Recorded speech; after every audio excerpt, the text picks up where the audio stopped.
right, guys, so we got to talk about a story that you should never hear about or never read about in a country that claims to be the greatest country in the world. You should only read stories like this in countries that once were the greatest country in the world and are basically rapidly declining because of a cultural disintegration that is happening in society. And one of the parts of cultural disintegration has been the invasion of wokeness, okay? An ideology that is basically destroying this country. And one aspect of wokeness that is destroying this country is this push for so-called racial equity, in which everything needs to be changed because apparently in the past, the system was so advantageous towards whites that the only way to actually make it fair is to discriminate or be racist against other people. And this pursuit of so-called racial equity has created a whole lot of situations and problems that just should not happen in a country like the United States, where excellence used to be the standard. Because excellence is no longer the standard, especially in our schools, which leads me to the story right here that I want to talk about, which is this woke high school called the Thomas Jefferson High School out in Fairfax, Virginia, that was in the news before. You guys may have heard of this high school. This high school actually implemented a woke admission standard. Okay, this is an elite high school, and it just so happens that a whole lot of Asian people got into this high school because Asians, their families, they tend to be more education oriented. Okay, they don't accept anything less than damn near perfection when it comes to their kids in academics. And because of this, when you are evaluating the most worthy students from a merit-based perspective only, in terms of who should get into this elite high school, Asians tended to overrepresent, right? I think Asian students were getting in over like a 50, 60, 70% clip because, again, if you just went by merit, then those are the ones that was most deserving.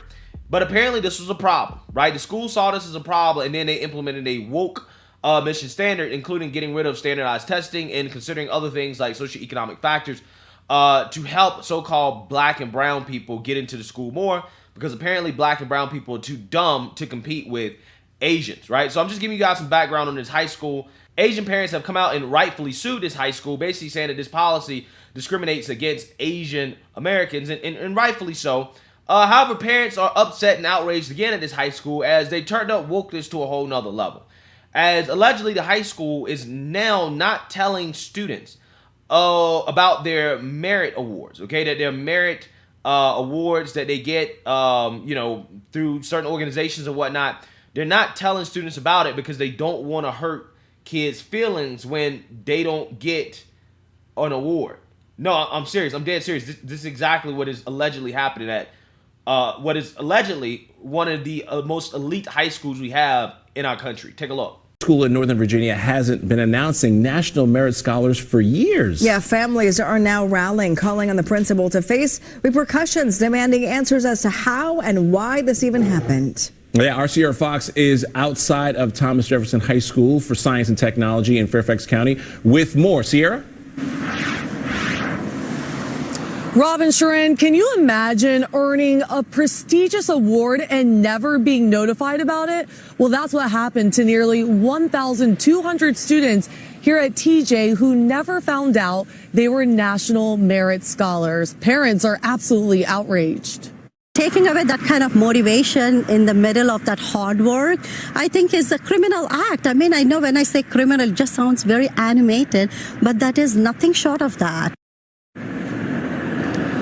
Being a National Merit Scholar is a very competitive honor that a small percentage of students receive, granting them the opportunity to boost their chances of getting into the top colleges and earning scholarships. A TJ mother discovered the school wasn't notifying students after she learned on her own that her son was among the nation's top 3% of academically gifted students. Teachers allegedly put certificates on students' desks without explaining the significance of it about a month past important deadlines for National Merit Scholars. Typically, schools make a big deal about this achievement with the special breakfast and award ceremonies. When a mother confronted the director of student services about this by phone, he allegedly said school leaders underplayed the recognition because they didn't want to hurt the feelings of other students who weren't being honored.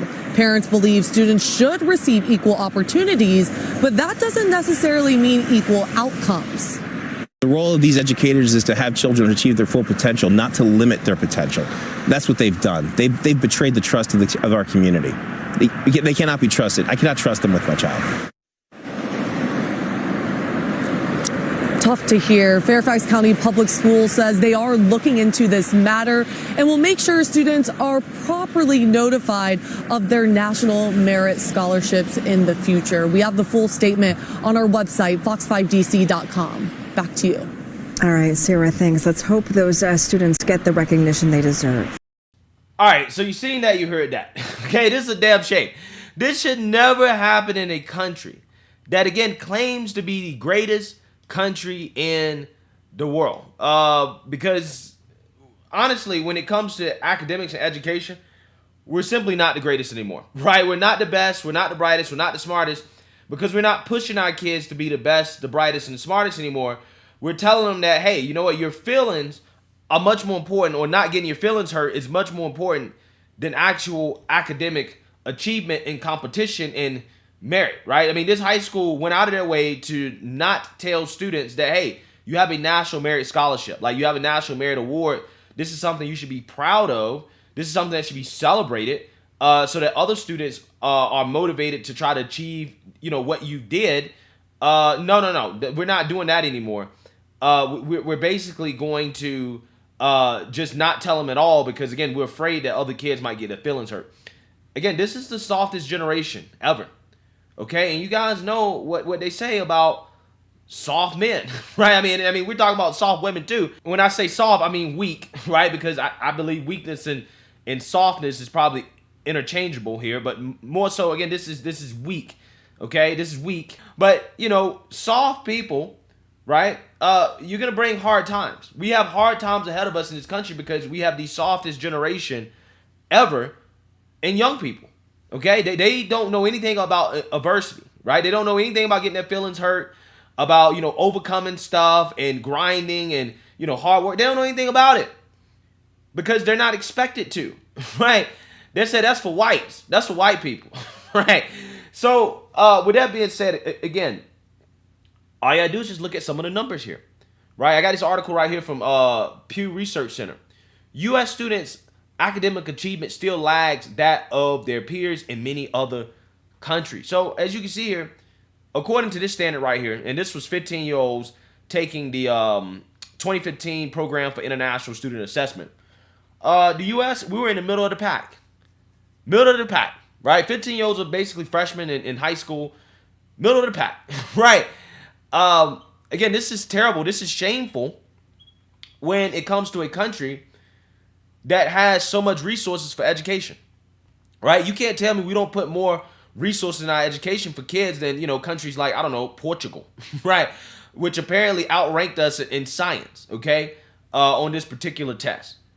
Or Norway or Belgium or Ireland. Like, we should be running laps around these countries, right? And all these test scores. But we're not. Well, why not? It's because our culture's changed to a point where we don't value this stuff anymore. We don't care about merit anymore. And it has significant consequences for society. I mean, look at this. Look at this. If you look at the International Mathematical Olympiad latest winners, who are they? They're all Japanese and Indian folks, right? Click on any one of these people. They're Japanese, they're Indian, okay, they're Asian. Well, why is that? It's because in their societies, they actually value education. They value education. They value achievement. They value competition. And they win, right? Which means that in the future, 30, 40, 50 years from now, again, wouldn't be surprised if they're running laps around America in key, categories and statistics. This is where we're headed. I mean, even when our team wins, right? Like, for example, the U.S. Placed first in the international mathematics competition in the U.K. Look who's on the team. You got one white guy, right? And a bunch of Asians.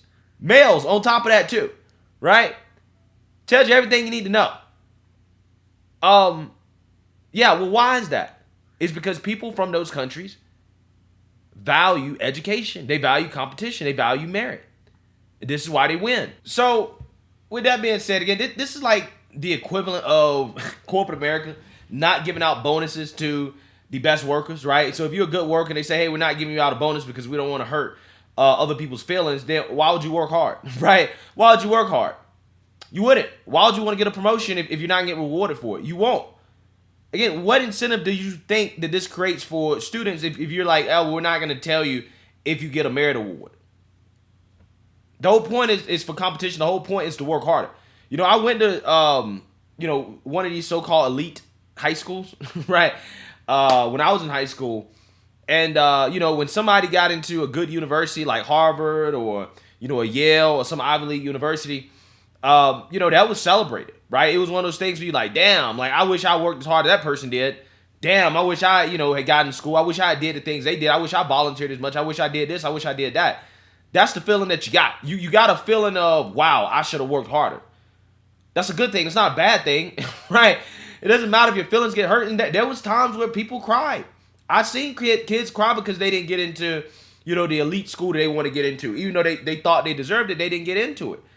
But that experience is an experience worth going through. You need to go through that adversity. You need to go through that pain because ultimately that's going to make you better in the long run. Because, again, once you get out in the corporate world, you don't get the benefit of doubt like this, right? When you got in the corporate world, you got to perform, right? If you don't perform, then, you're not going to get the raise or the bonus, or you're not going to reap the benefits, okay? Life is all about competition. But because our society has become so soft, right, it's not the way it used to be, where you had to actually compete with other people, compete among other men to survive. This is what it's come to, right? We don't even want to tell students that, hey, you got an award because we don't want to hurt somebody else's feelings, right? This is why they want to get rid of the AB honor roll. They want to get rid of advanced placement courses. Again, feelings matter more than the actual education attainment that these kids achieve.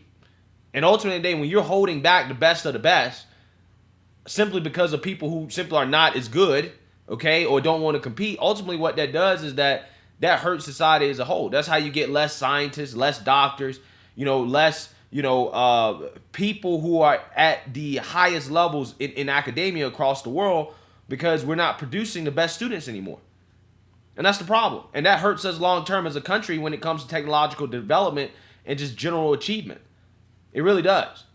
Again, it's sad when you see stories like this. You should never see a story like this in the so-called greatest country in the world. You should never see a story like this. So let me know what you guys think. Make sure you like, comment, and subscribe. Most importantly, share a Black conservative perspective. Peace.